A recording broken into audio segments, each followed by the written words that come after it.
Allez, bonsoir tout le monde. Si vous êtes là, je vais commencer, j'attends un petit peu. Et je vais vous parler de l'action déclaratoire. Donc si vous êtes là, manifestez-vous. Vous êtes comme des esprits.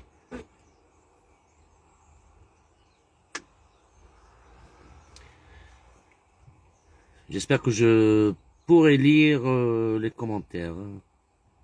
J'espère. À chaque fois, je dis que je ferai ça dans ma chaîne, mais en définitive, j'ai la flemme de faire ça dans ma chaîne. Mais je devrais le faire. Bref.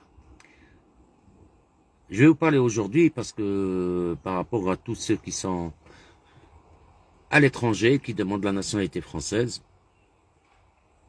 par filiation, bien sûr, pour ceux qui sont par filiation,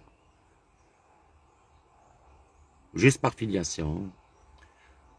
Donc, il y a des personnes qui ont eu déjà auparavant des décisions négatives du pôle de nationalité. Et il y avait cette possibilité de faire un réexamen du dossier quand on a un élément nouveau. Un élément nouveau, c'est-à-dire un document que le pôle de nationalité n'a pas étudié. D'accord? C'est-à-dire, il n'a pas pris connaissance de ce document-là. Ce qui nous permet de dire que c'est un élément nouveau dans le dossier. Je vous donne un exemple. Si quelqu'un fait la demande de nationalité sans décret de naturalisation, ou bien sans déclaration recognitive, par exemple, et automatiquement, bien sûr, il va être frappé par un refus du pôle de nationalité. Mais après un certain moment, il découvre que son grand-père, effectivement, ou bien son père, ou bien peu importe, il a un décret, et le décret, il est entre ses mains. Avec ce décret-là, il peut refaire un réexamen du dossier au niveau des pôles de nationalité. Dans le cas où vous avez vraiment fait déjà auparavant et vous n'avez pas un élément nouveau, Hajajdida, je veux dire, dans le dossier, ce n'est pas la peine de faire un réexamen. C'est une perte de temps énorme pour vous, donc ça prend du temps. Le temps qu'on vous répond, le temps que pour vous dire non monsieur, désolé, on maintient la décision de refus, ou des fois ils ne répondent même pas. Des fois ils ne vous répondent même pas parce qu'ils vont pas se casser la tête à vous répondre avec la quantité de dossiers qu'ils ont, donc ils vont pas se casser la tête. Il vous reste des trucs à faire. Maintenant tout dépend. Si vous avez dépassé, comme je vous ai dit, la date limite de 6 mois après une décision négative, et vous n'avez plus le droit de faire un recours au tribunal judiciaire contre cette décision de l'administration française, du pôle de nationalité. Donc, il vous reste à faire l'action déclaratoire. Et c'est pour ça, moi, je vous dis, faites la déclaration, faites l'action déclaratoire. Pourquoi? Elle est 1000 fois mieux. Et en plus, comme on dit, c'est le tribunal civil. Ce n'est pas, c'est le tribunal judiciaire, mais c'est dans le cadre civil. Pour aller chez le juge, c'est-à-dire tu vas devant le juge. Et quand je dis tu vas devant le juge, ça ne veut pas dire que tu vas toi-même. C'est-à-dire ta requête et ton dossier, les éléments du dossier. Et tu demandes au juge, monsieur le juge, mon père ou mon grand-père est français. Et moi, je suis français par filiation. Le juge va te dire OK. Il va te dire OK, donc quelles sont les preuves? Toi, tu vas ramener, la première preuve, c'est la nationalité de ton père ou ton grand-père, la nationalité française. Tu vas ramener tous les éléments, je parle des actes, qui prouvent ta filiation, parce qu'il va se baser sur ça, le juge. Hein. Il ne va pas se baser sur ta filiation, que tel grand-père ou grand-mère est bien française, que c'est bien ta grand-mère. Donc, vos actes de naissance et vos actes, tous les actes de naissance ou les actes de mariage doivent être fiables conformément à l'article 47, c'est-à-dire qu'il n'y ait pas d'erreur. Et sachez que devant l'action déclaratoire, il n'y a pas de vérification d'actes, c'est-à-dire ils vont pas passer le temps à vérifier tel ou tel acte. Ceci ne se fait pas. Surtout si vous avez déjà auparavant, parce que qu'est-ce qu'il va faire le procureur? Le procureur, il va retirer votre dossier. Déjà, il est au pôle de nationalité, il va demander une copie du dossier. Donc, on va lui transmettre le dossier. Donc, il va voir. Donc, les actes, vous avez fait des corrections, ils sont bien faits, tout ça, il ne manque rien. Et il va voir. Qu'est-ce qu'il va chercher, le procureur? Il va chercher la petite bête. Peut-être cet acte-là n'est pas conforme, peut-être. Et il va chercher aussi si vous remplissez l'article 30-3 de la possession d'État. Pour vous frapper avec ça, avec l'article 30. Et comme vous savez très bien, déjà, ils auraient dû faire ça bien avant, mais bon, maintenant ils ont compris, les magistrats, que la possession d'État, on peut remonter même au grand-père ou à une grand-mère qui a habité en France pendant un certain moment. Donc, on possède la possession d'État. Et le juge va voir, effectivement, que vous êtes par filiation, c'est-à-dire ton père ou ton grand-père est bien français et que vous êtes français, effectivement, par rapport à votre grand-père. Et il va décider, malgré que le procureur, il va essayer de faire ces tralala et maintenant ces conclusions, en général, ils sont des conclusions catastrophiques. On dirait qu'ils les ont ramenées de, je ne sais pas moi. Ils auraient dû, en principe, le ministère de la Justice, il doit revoir les capacités, les compétences des procureurs de la République. Hein. Wallah, il doit, parce que c'est n'importe quoi. Pourvu il attaque Okhlas, c'est tout. Pourvu qu'il attaque il attaque ça, la personne, peu importe. Hein. Et t'arrache, c'est tout. Après, si le juge il va le suivre, il suit. Sinon, mais en général, ça, il sait pas. Mais le procureur, il faut pas s'attendre au procureur de la République qui va vous dire ah oui, c'est vrai, effectivement, il remplit les conditions, donc il a la nationalité française. Non, il va vous attaquer, même pour un rien du tout, il va vous attaquer. Et en général, on remarque que le procureur, c'est-à-dire, il est convaincu que vous avez la nationalité française, donc il fait pas appel de la décision. En général, il fait pas appel de la décision parce qu'il sait qu'il va la perdre, donc c'est ça sa conviction. Il s'arrête là, il s'arrête au moment où... Donc le juge de fond, quand il va étudier le dossier, il va voir que tout est conforme et tout est juste, que vous êtes français, il va juger. Il va dire, par exemple, tel, monsieur tel, né telle année, est français. Il va dire est français. Point. Et il va pas dire ensuite on demande à les juridictions administratives et tout ça de lui remettre un certificat de nationalité française et tout ça. Non, il va pas dire ça. Il va dire juste monsieur tel, né telle date, à endroit, est français. Donc, une fois que vous avez ce jugement-là, vous allez devoir revenir au pôle de la nationalité avec ce jugement, comme je vous ai expliqué directement l'autre jour, je pense, avec ce jugement au nom de la République française, au nom du peuple français et tout ça, qu'il vous donne un certificat de nationalité française, et le pôle de nationalité ne va pas chercher à se casser la tête. Il y a un jugement, c'est bon. Il ne va pas dire, ah non, mais vous avez un problème de l'acte de naissance. Non, c'est fini. Vous êtes français, vous êtes français. Ça s'arrête là. Donc, voilà l'importance, elle est très importante, cette action-là, au niveau du tribunal judiciaire.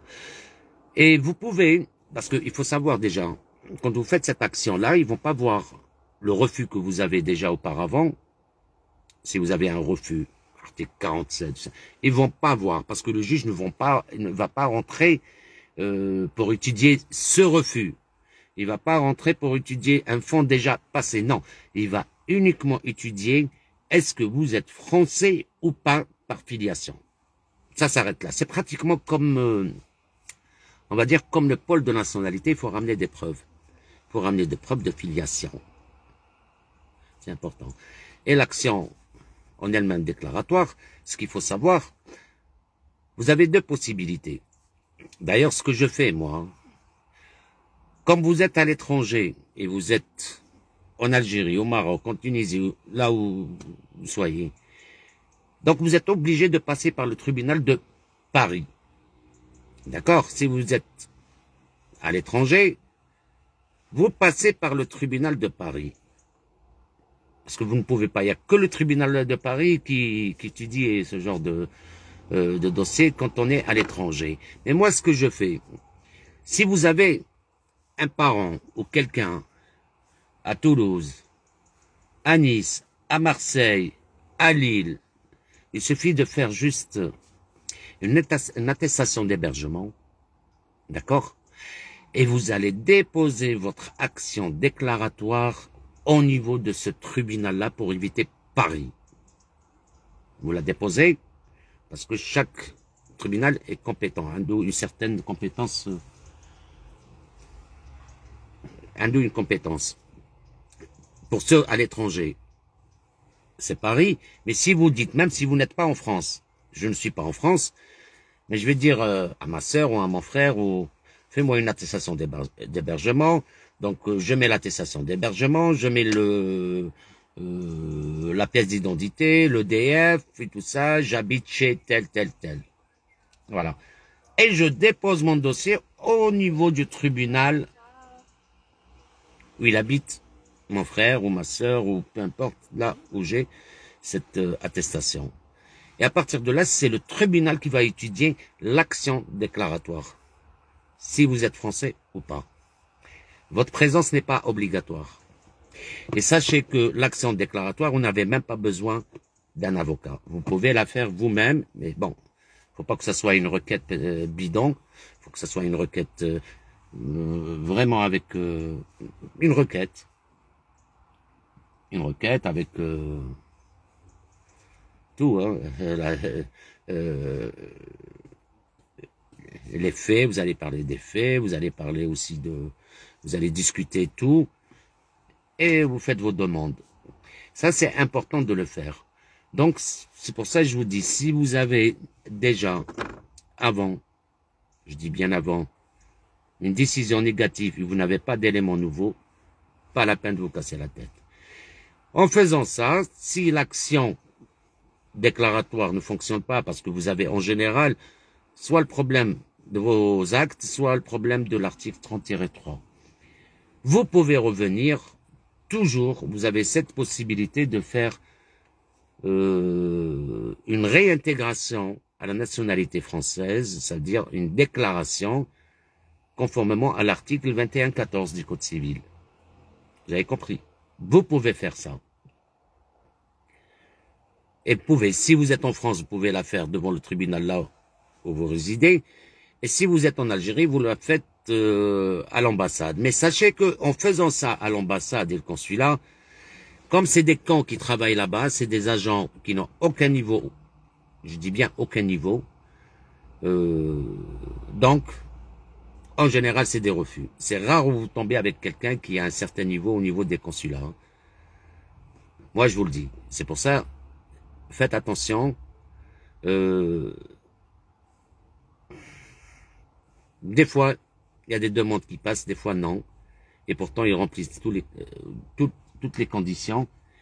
Mais en général, si vous devez faire une déclaration, faites-la toujours en disant, même si vous utilisez le mensonge, hein, avec des preuves, parce qu'ils vont pas venir chercher, monsieur, es-tu là, est-ce que tu es là, est-ce que tu n'es pas là, et tout ça. Ils vont pas chercher.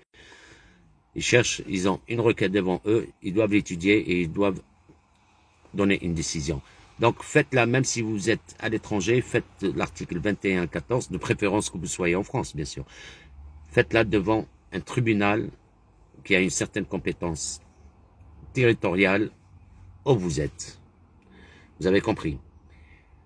Voilà, je voulais vous donner cette idée-là. Je pense que j'ai été... Je sais pas comment dirais-je. L'essentiel, je pense que vous m'avez compris. Voilà. Faites les actions, faites une action déclaratoire au lieu de vous casser la tête. Vous gagnez du temps, parce que, attention, l'action déclaratoire aussi, elle prend du temps. Mais faites-la parce que vous êtes devant un juge et vous n'êtes pas devant des ânes, des greffiers ou des ânes de... C'est des ânes qui ne comprennent rien et qui peuvent vous donner un refus bêtement sur des fois sur un article qui vous concerne même pas. Et ils vont vous obliger d'aller au tribunal pour ces bêtises-là. Ne pensez pas que l'administration française, elle est meilleure. Peut-être à un certain moment, auparavant, oui, elle était meilleure, mais plus maintenant. Plus maintenant parce que c'est une catastrophe. Au jour d'aujourd'hui, l'administration française, ce n'est plus le top. Carrément, ce n'est plus le top, hein, c'est fini. Et je peux vous dire aussi autre chose. Bah, je parle pas du racisme parce que ça n'a rien à voir, c'est une question de loi, hein, parce qu'on parle du racisme et tout ça. Possible, ouais. Ah, il va dire celui là-bas, qu'est-ce qu'il vient foutre ici, il est en Algérie, il cherche la nationalité. Allez, fais-lui n'importe quoi. Ça peut arriver. Mais en général, ils suivent, malgré Hmer, mais ils suivent ce que dit la loi, et des fois, ils tarchoubark.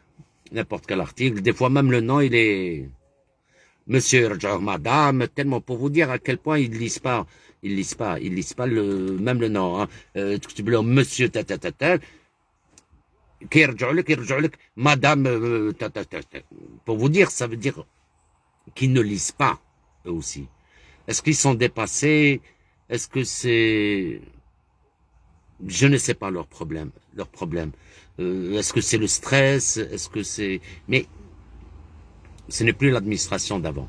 C'est plus l'administration qui prend vraiment en considération des dossiers et qui étudie le dossier profondément pour voir votre possibilité d'avoir ou de ne pas avoir telle et telle chose. C'est pour ça que je vous dis, c'est un combat. Et au lieu de perdre votre temps sur les réexamens de dossiers sans éléments nouveaux, allez-y directement en action déclaratoire. Voilà. Et ne cherchez pas à comprendre, ne cherchez pas. Soit vous l'avez, soit vous ne l'avez pas. Et essayez de faire une demande d'aide juridictionnelle. De toute façon, de plus en plus, si on voit, j'ai tellement de personnes, j'ai tellement, peut-être même dans votre entourage, vous pouvez demander, vous pouvez savoir que beaucoup qui ont fait l'aide juridictionnelle n'ont pas abouti. Ils ont abouti, ils ont eu l'aide juridictionnelle, ils ont eu un avocat, mais malheureusement, leur dossier il a été très maltraité, bafoué, et ils ont perdu gain de cause. Donc c'est pour ça. Faites attention, allez-y. Il faut avoir des armes solides, hein, des armes solides. Et n'ayez pas peur. N'ayez pas peur d'affronter le juge ou le procureur. Moi, je vous ai dit, il ne faut pas avoir peur du procureur parce que le procureur, au jour d'aujourd'hui, au niveau du tribunal judiciaire de Paris, Wallah Tarrash, il dit n'importe quoi. Il ne sait plus. Il est dépassé par le temps. Il est dépassé par les événements. Il est dépassé par sa femme ou il est dépassé par son truc là. Peu importe, mais il est dépassé. Ils disent n'importe quoi. Et des fois, parce que le procureur, il a des délais pour répondre, pour faire ses conclusions. Et des fois, à la dernière minute. Voilà. Bon, il voit bien que le monsieur, il a les éléments de la possession d'État, mais non, il va faire quand même. Voilà, et il laisse. Et bon, allez, l'essentiel qu'il a conclu. L'essentiel qu'il. C'est pour ça que je vous dis, faites attention, c'est très important. Il faut pas avoir peur. Hein. Quand vous êtes sûr de votre dossier, eh ben sachez que vous allez réussir. Il n'y a pas 99%, c'est à 100% que vous allez réussir. Après, sauf si le juge aussi. Si l'avocat ne va pas présenter tout les documents ou qui ne va pas répliquer sur les conclusions correctement du procureur. Ça, c'est différent. Parce que il faut chaque demande de procureur, chaque réponse de procureur, il faut qu'il y ait une réplique. Chaque demande. Il parle de la possession, il parle du père, réplique, il parle de ça, tu répliques, il parle. Il faut jamais donner une seule. C'est-à-dire, il faut toujours répondre à toute demande, même si elle est composée d'une seule phrase. Il faut lui répondre. Une seule phrase, je réponds. Le procureur, il a dit, tac, je réponds. Chaque chose. Voilà. Il faut foncer, il faut foncer. Et comme je vous ai dit, c'est très important de le faire. Et ne pensez pas que vous avez perdu définitivement, parce que ça n'existe pas définitivement, sauf si vous avez utilisé tous les moyens de défense à commun. Voilà. Et pour les nouveaux dossiers, quand les gens ont un nouveau dossier, sincèrement, vérifiez très bien vos documents, vérifiez très bien tout ce que vous avez avant de vous lancer, en faisant bien une lettre déjà de motivation. Elle est très importante, parce qu'on vous demande, bah, toi tu as vécu 30 ans ou 40 ans en Algérie, pourquoi tu veux devenir français du jour au lendemain? C'est ce qu'on appelle une lettre de motivation. Et faire une requête explicative avec l'arbre généalogique expliquant telle date, voilà, date du décret ou date de la nationalité de mon père ou de mon grand-père, date de mariage et tout ça, les actes, il faut qu'ils soient bien. Et il n'y a pas de raison pour qu'on vous refuse. Il n'y a pas de raison si tout est fait dans les normes. D'accord? Si tout est fait dans les normes, il n'y a pas de raison qu'on vous refuse. J'espère que vous m'avez compris. Voilà. Juste, je voulais vous parler de ça parce que c'est très important. Parce que j'ai obtenu aujourd'hui un jugement positif pour une action déclaratoire sur Nice. Super. Donc, faites-le. Voilà, mes amis. Je vous dis, passez une belle soirée.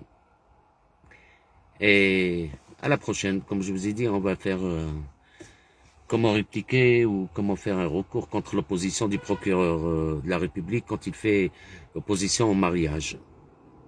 C'est des trucs très simples, hein, vous n'avez pas besoin d'aller voir. C'est-à-dire, c'est des choses que vous pouvez, une procédure que vous pouvez faire vous-même. Et je vous apprends les techniques. Prochainement, je vais vous dire comment le faire, parce qu'il y a beaucoup qui essayent de se marier ici en France, et sans papier, ou bah, on s'en fout du reste, s'ils sont sans papier et tout ça. Et ils trouvent déjà, parce que c'est le premier qui va déclarer au procureur de la République et tout ça, c'est la mairie. Donc la mairie, elle a des doutes et tout ça, donc elle envoie au procureur. Le procureur, il regarde, il fait opposition. Des fois, son opposition, scara, comme ça, je fais opposition. Voilà. Quand si la personne elle a 5, surtout si les femmes sont plus grandes, plus âgées que le mec de 5 ans, 6 ans, bah, ils ont des doutes. Ils ont des doutes. C'est tout à fait normal. Il faut leur prouver que les doutes d'Acom ne valent absolument rien, ou que la réalité, elle est autre que ce que vous dites. Ok? Allez, passez une belle soirée et à bientôt. Inch'Allah. Allez, ciao.